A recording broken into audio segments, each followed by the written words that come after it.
میں دیکھا ہے مارے مارے پھرتے ہیں، بیگ ہاتھ میں لے لیا مارے مارے پھر رہے ہیں۔ لوگوں کی نگاہیں کرم پڑ جائیں تو بڑی بات ہے، ورنہ نگاہیں کرم پڑنے کے بجائے نگاہیں غضب پڑ رہی ہے، اور لوگ یہ کہنا شروع کر دیتے ہیں ایک یہ آ گیا، ایک یہ آ گیا، اور طرح طرح کے تانے سننے پڑتے ہیں۔ تب کہیں جا کر کے ہم مدارس کے لیے چندہ اکٹھا کر کے لاتے ہیں۔ کاش کہ ہماری جگہ کوئی چودھری صاحب چلے، کوئی ڈاکٹر صاحب چلے، کوئی اور سبھا دین اسلام پر ایمان نہیں رکھتے ہیں، بلکہ اب تو اجنبی خود ہماری ہی نگاہوں میں بن گیا کہ ہم اہل علم، اہل ایمان، اسلام کو ماننے اور جاننے والے، اہل ثروت اور کاروباری، ہماری ہی نگاہوں کے اندر یہ دین اسلام اجنبی بن گیا۔ آج تو ہمیں عجیب لگنے لگ گیا۔ تعجب ہوگا، کافی دن پہلے کی بات ہے، میں علی گڑھ مدرسے کے کام سے گیا ہاپوڑ کے خادم الاسلام کے۔ ایک آدمی بہت قریبی جاننے والا جس کا یونیورسٹی کے اندر تعلق تھا، بہت گہرا تعلق تھا، اس نے کہا کہ آپ کی میں رہنمائی کرتا ہوں، کچھ امیروں کے پاس لے کے چلتا ہوں، اور امیروں میں بڑا طبقہ ان کالج کے یونیورسٹی کے ماسٹروں کا ہے جو 1.5 لاکھ روپے مہینے میں تنخواہ لے رہے ہیں، مسلم ہے سب۔ آئیے آپ لوگ، میں ان کے پاس لے کے چلتا ہوں، اور میرے تعلقات بہت اچھے ہیں، اور انشاءاللہ بہت بڑا چندہ ملے گا، چونکہ وہ تو خود اسی لائن کے ہیں، ماسٹری لائن کے ہیں۔ وہ لے کر کے گئے مجھے، جگہ جگہ ہم نے ملاقات کی، اور تعلق میں وہ کھڑے ہو جاتے، باز آفیسوں میں ان کو دیکھ کر کے اچھے تعلقات تھے، کھڑے ہو جاتے، آئیے آئیے کہتے، تشریف آوری ہو گئی، بڑے دنوں میں بیٹھ جاتے، بات چیت کرتے، لو میں شاہی لیا، بیٹھنے کے بعد وہ اپنی بات رکھتے مجھ سے متعلق کہ یہ ہاپوڑ سے آئے ہیں، بہت بڑا ایک مدرسہ چل رہا ہے وہاں پر، اور اس کی طرف سے آئے ہیں کچھ چندہ کرنے کے لیے، دینی تعلیم دی جاتی ہے۔ تو میں نے دیکھا کہ کئی لوگوں تک وہ پہنچے ہیں۔ میں تعجب کے ساتھ یہ بات اس لیے کہہ رہا ہوں کہ آج ہم باہر سے سمجھتے کچھ ہے بعض کو، اور وہ اندر سے ہوتے کچھ اور ہیں۔ مجھے آج تک وہ تعجب میرا دور نہیں ہوا ہے، اور دور ہوگا بھی کیسے، اس لیے کہ جو حالات میں نے اپنی آنکھوں سے دیکھے اور میرے سامنے پیش آئے ہیں، میں ان حالات کا انکار نہیں کر سکتا ہوں۔ تعجب کے ساتھ پوچھتے ہیں مدرسے کیا ہوتے ہیں؟ کیا ہے یہ مدرسے؟ یونیورسٹی وہ کون سی یونیورسٹی ہے؟ وہ جسے مسلم یونیورسٹی کہا جاتا ہے۔ اس کے ٹیچرز، اس کے ادھیکاری، اس کے جو آفیسوں کے لوگ ہیں، آفیسوں میں بیٹھے ہوئے لوگ کہتے ہیں مدرسہ کیا ہوتا ہے جی، یہ اس میں کیا ہوتا ہے؟ ہماری سمجھ میں نہیں آ رہا جی یہ کیا ہے۔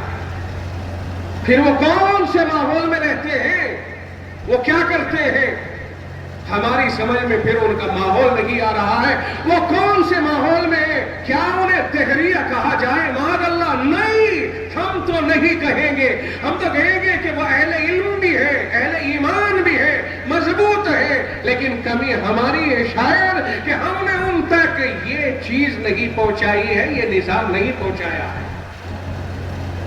ہم پھر بھی یہ سوچ کر کے رہ جاتے ہیں کہ شاید ہماری ہی کمی ہے کہ ہم نے ان تک یہ نظام نہیں پہنچایا۔ وہ اے سی کے مکانوں میں رہتے ہیں، اے سی گاڑیوں میں رہتے ہیں، اے سی آفسوں میں پہنچ جاتے ہیں، وہاں سے لفافہ بند تنخواہ ان کے پاس آتی ہے، یا آج کل تو اکاؤنٹوں میں آ جاتی ہے۔ سمجھ میں آئے تو کہاں سے آئے، جب کبھی سمجھنے کے لیے نکلے تبھی تو سمجھ میں آئے گا۔ جب 4 جگہ وہ شخص مجھے لے کر کے یونیورسٹی میں پہنچا، اور ہر جگہ تعجب کی نگاہیں ڈال کر کے مجھ پہ پوچھتے رہی مدرسے کیا ہیں، یہ کیسے ہوتے ہیں، کیا ہوتا ہے، ہماری سمجھ میں نہیں آ رہا۔ اچھا وہ یہاں تک کہہ دیا کہ بھائی فلاں، نام نہیں لوں گا ان کا، بھائی صاحب آپ دوسرے کام سے آئے ہوتے تو ایک بات تھی، بھائی اس سلسلے میں ہم کچھ نہیں کر سکتے۔ تب چوتھی جگہ پر مجھے بہت ناراضگی محسوس ہوئی، اور میں بھی انٹرین سا تھا اس وقت میں، مجھے بھی کچھ اندازہ نہیں ہوا، اور میں ان کے آفس میں جو برہم ہوا اور برسا، تو تب جا کر کے انہیں کچھ محسوس ہوا۔ اور میں بکھر گیا. میں نے کہا حیا اور شرم آپ کو آنی چاہیے. میں آپ کے ایمان کی گواہی کس طرح دوں؟ اس لیے کہ تم نے تو اہل مدارس اور مدارس کو اور قرآن کی تعلیم کو اجنبی نگاہوں سے دیکھا ہے. میں اب تمہیں کیا کہوں اور میں تمہاری اس کیفیت کو کہاں بیان کروں؟ آج میں نے بہت مدت کے بعد پہلی مرتبہ اس اسٹیج کے اوپر یہ جملے استعمال کیے. نہیں کرنے چاہیے تھے مجھے استعمال، لیکن کر دیے کہ جنہیں ہم اپنے سر کا تاج سمجھتے ہیں وہاں یہ پوزیشن ہے. اسی لیے 1400 سال پہلے جناب محمد الرسول اللہ صلی اللہ علیہ وسلم نے فرمایا تھا وَسَيَعُودُ كَمَا بَدَأَ. یہ دین اسلام قسم پرسی اجنبیت کے اعتبار سے ایسے ہی ہو جائے گا جیسے یہ شروعاتی حالت میں تھا. آج 1400 سال کے بعد ہم دیکھ رہے ہیں کہ پھر ایسی ہی طرف جا رہا ہے. لیکن بہت بڑی تعداد ہے الحمدللہ ابھی مسلمانوں کی جو اسلام کے لیے اور جو قرآن کریم کا کام کرنے والے ہیں، تعلیم اسلام دینے والے ہیں، ان کے اوپر مر مٹنے والے ہیں الحمدللہ. اور ایسے لوگوں کی تعداد بہت دور تک پھیلی ہوئی ہے، ہم اس کا انکار نہیں کر سکتے ہیں. چند ہی افراد ایسے ہیں ابھی معاشرے میں جو زیادہ سخت پردھان کی چلے. کاش کہ ہم اس کے ہاتھ میں یہ رسید تھما دے اور اس سے کہیں کہ جاؤ آپ وصولی کر کے آؤ، اور پھر وہ وصولی کر کے لے کے آئے لوگوں سے کہے کہ میں فلاں مدرسے سے آیا ہوں، میں فلاں اسکول سے آیا ہوں اور وہاں اتنے بچے پڑھتے ہیں، وہاں اتنا خرچہ ہے، وہاں کی میں مدد کے لیے آپ کی خدمت میں آیا ہوں. اور پھر دیکھیے قوم کس طرح سے نظر ڈالتی ہے اور قوم کیا تبصرہ کرتی ہے، اور اس دل کو ان کے سامنے رکھے اور اس ذہن کو ان کے سامنے رکھے اور پھر واپس بغیر متاثر ہوئے لوٹ کر کے آ جائے تو ہم جانے اندازہ ہو جائے گا کتنا بڑا دل کس کے پاس ہے.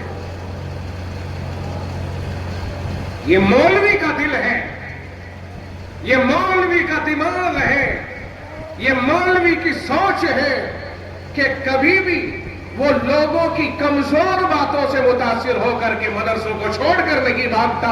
وہ جانتا ہے کہ جناب محمد الرسول اللہ صلی اللہ علیہ وسلم جس دین کو ہمارے پاس لے کر تشریف لائے تھے اس دین کے بارے میں خدا کا نے فرمایا ان الدین بدأ غریبا. فرمایا کہ یہ دین قسم پرسی کے عالم میں شروع ہوا ہے.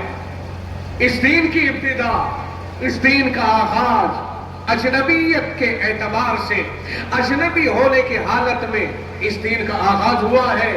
لوگ اس کے اوپر اجنبی نگاہیں ڈالتے تھے. یہ کون ہے؟ یہ ملا جی کہاں سے آئے؟ وَإِذَا مَرُّوا بِهِمْ يَتَغَامَزُونَ.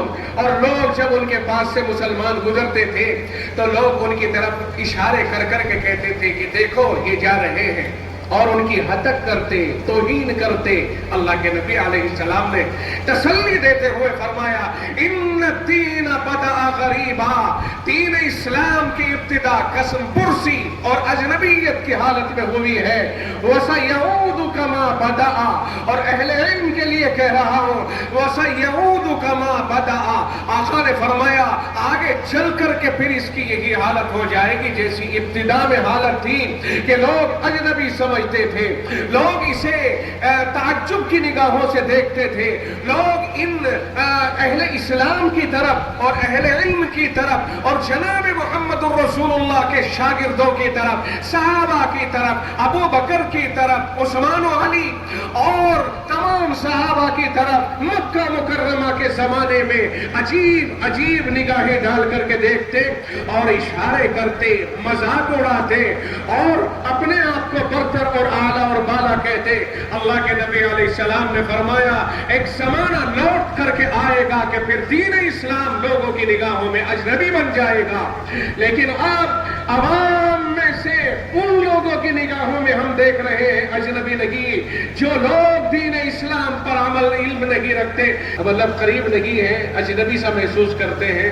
اور ہمیں تجربہ زیادہ اس لیے ہے کہ ہم چونکہ فیلڈ میں نکلتے ہیں، میدان میں نکلتے ہیں اور جاتے ہیں لوگوں کے پاس جا کر کے بات رکھتے ہیں اور وہاں ہمیں یہ ساری باتیں ملتی ہیں. کہنے لگے بہت سے لوگوں کے پاس گئے، وہ سمجھتے ہم سمجھ کر کے گئے کہ صاحب بڑی کوٹھی ہے, بڑا بنگلہ ہے, سنا ہے بڑا کاروبار ہے, چلتے ہیں. چلے گئے. جانے کے بعد میں سب سے پہلا جملہ تو اللہ کی ناشکری کا یہ نکلتا ہے, اجی مولوی صاحب کاروبار کہاں ہے؟ صاحب کاروبار بالکل چوپٹ, مار لیے جی ایس ٹی نے, مار لیے فلاں نے اور مار دیے فلاں نے. اللہ کی نعمتوں کی ناشکری ہے یہ, یاد رکھیے اللہ کی نعمتوں کی ناشکری ہے. پہلے کے مقابلے آپ میں سے اگر میں ہاتھ اٹھوا کر کے پوچھوں کہ آپ کی پہلے انکم اور اب کی انکم میں کس قدر فرق ہے تو آپ خود بتائیں گے. اگر سچ بولیں گے ایمانداری سے تو کہیں گے یقیناً ہماری انکم اور آمدنی میں بہت نمایاں فرق ہے. اور ہم اگر بڑی عمر کے لوگوں سے پوچھیں کہ پچھلے دور میں آپ کو گیہوں کی روٹی 2 ٹائم کھانے کو ملتی تھی, آپ کہیں گے مولانا 2 ٹائم کی بات کہاں کر رہے ہو؟ جب کوئی مہمان آتا تھا تب جا کر کے کہیں سوچتے تھے کہ آج گھر میں گیہوں کی روٹی پکے گی, مانڈے پکیں گے, اور آج تو آدھی روٹی ہمیں مل ہی جائے گی. ہم یہ سمجھتے تھے میرے پروردگار نے آج تمہیں گیہوں کی روٹی کھلائی اور اتنا گیہوں تمہاری زمینوں میں دیا کہ 50 بیگھے میں جو گیہوں وصول ہوتا تھا آج وہ 5 بیگھے میں نکل رہا ہے. پروردگار نے دینے میں کوئی کسر نہیں چھوڑی ہے. ہم ناشکرے ہیں, خدا کی نعمتوں کی ناشکری پر ناشکری کر رہے ہیں. بیمار آدمی کو کبھی کوئی موسمی بتا دی, انگور بتا دیے, پھل بتا دیا, بیمار پڑا ہوا ہے اور شہر بھر میں گھوم گئے, گڑھ میں گھوم گئے, ہاپوڑ میں گھوم گئے, موسمی نہیں ملی ہے اور پورے شہر میں انگور نہیں ملے. کہا جی نہ, کہنے لگے فلا گھوڑا تانگا چلاتا ہے اور وہ جائے گا اور اس کو پیسے دے دو, وہ شہر سے پھل لے آئے گا. پھلا ڈاکٹر نے بتایا ہے انگور کھلا دینا, لیکن پورے شہر میں سے اسے انگور نہیں دستیاب ہوا. آج ہمارے سامنے گاڑیاں بھری ہوئی گھوم رہی ہیں. آج وہ کون سا پھل ہے؟ ودیشی پھل بے موسم آپ کے دروازوں پر, آپ کے گاؤں میں. میں شہروں کی بات نہیں کر رہا, گاؤں میں اللہ نے آپ کو جو نعمتیں عطا فرمائی ہیں وہ بگیوں میں, گاڑیوں میں, تانگوں میں بھرے ہوئے پھر رہے ہیں. سڑکوں پہ لائنیں لگی ہوئی ہیں.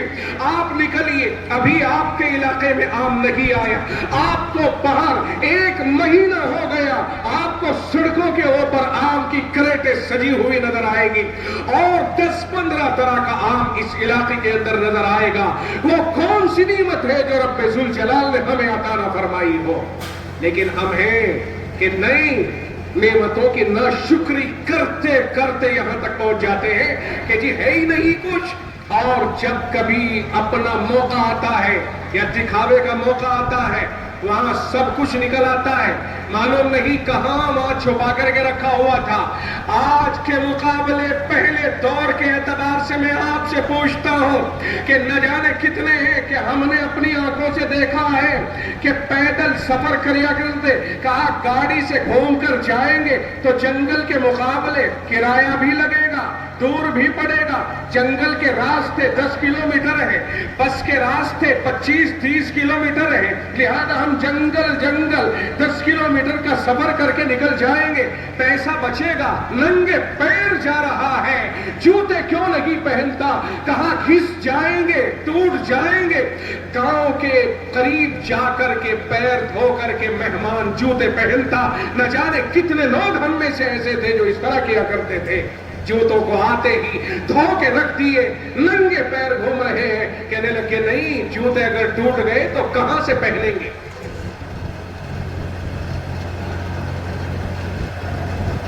ایک کے کپڑے مانگ کر کے دوسرا سسرال جا رہا ہے. یہ صورتحال بنی ہوئی تھی. لیکن آج الحمدللہ اللہ نے بہت کچھ عنایت فرمایا ہے. کچے گھر ہیں, بارش کا موسم ہے, ادھر گھر کڑی ٹوٹ گئی, ادھر گر گیا, فلاں کی بھینس دب گئی, فلاں کا بیل دب گیا, اور بھائی فلاں کی بھینس دب گئی, ذرا چلے اسے اٹھوا دے. یہ صورتحال ہو.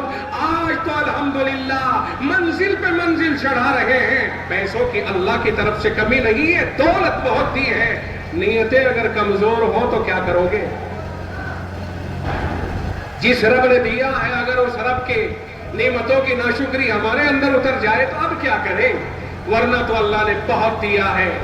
اور صاحب کاروبار ٹوٹ گئے، کاروبار پہ حملے ہو رہے ہیں، جی کاروبار نہیں ہے.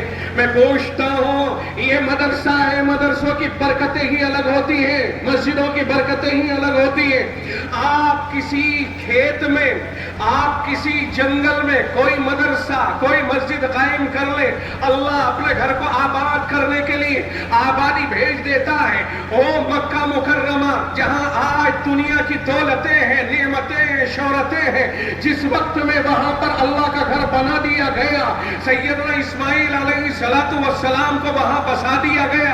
آج وہی مکہ ہے. اگر وہاں بیت اللہ نہ ہوتا تو کون تھا جو وہاں جاتا اور کیا کرنے کے لیے جاتا؟ مگر اللہ کا گھر بنا تو ساری دنیا ادھر جا رہی ہے، ساری دنیا ادھر جا رہی ہے. کیوں؟ اللہ کا گھر ہے وہاں. یہ دین کا ادارہ، یہ پہلے اللہ کا گھر بنا. لال مسجد، ہم اسے لال مسجد کہتے ہیں، انہوں نے نام کچھ بھی رکھا ہو یہ جانے.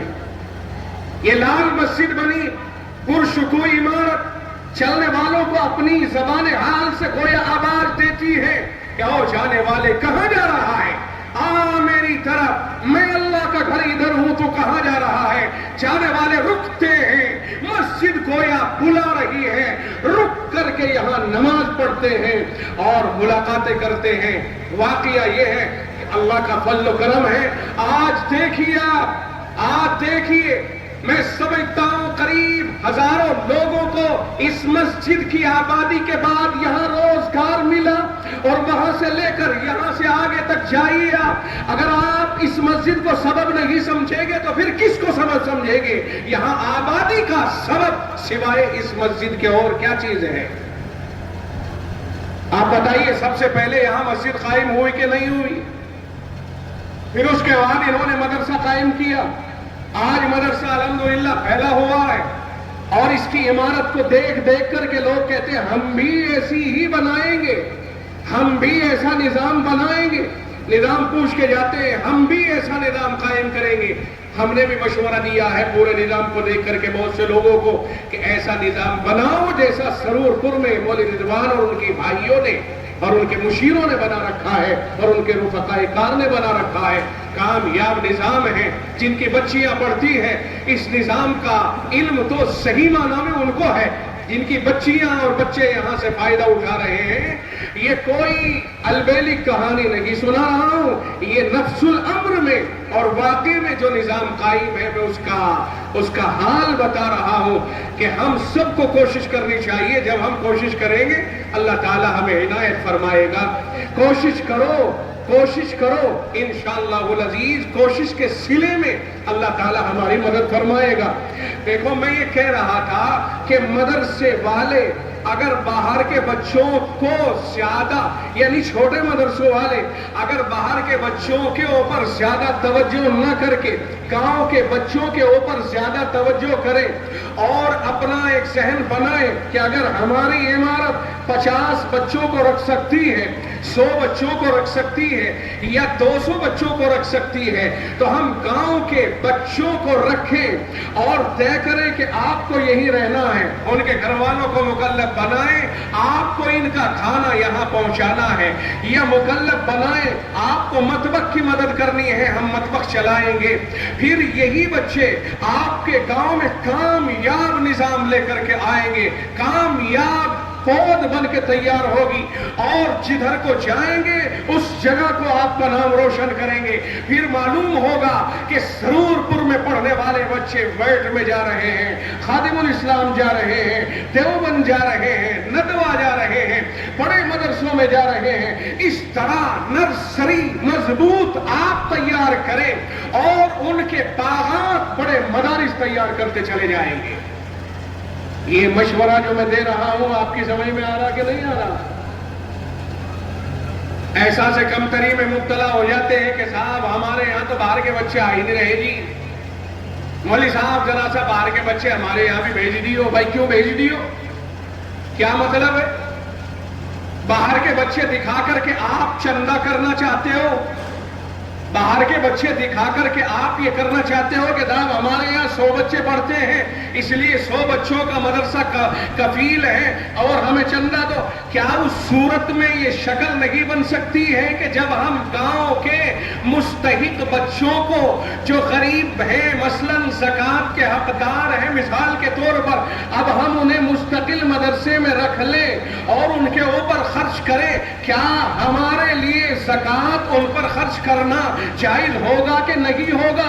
فتویٰ کہے گا جائز ہوگا, مسئلہ کہے گا جائز ہوگا, لیکن اس سے بڑھ کر کے میں کہتا ہوں کہ زکوٰۃ کب تک کھلاتے رہو گے؟ آپ کوشش کریں شاندار اور صاف ستھرا امداد کا مال کھلانے کی کوشش کرو.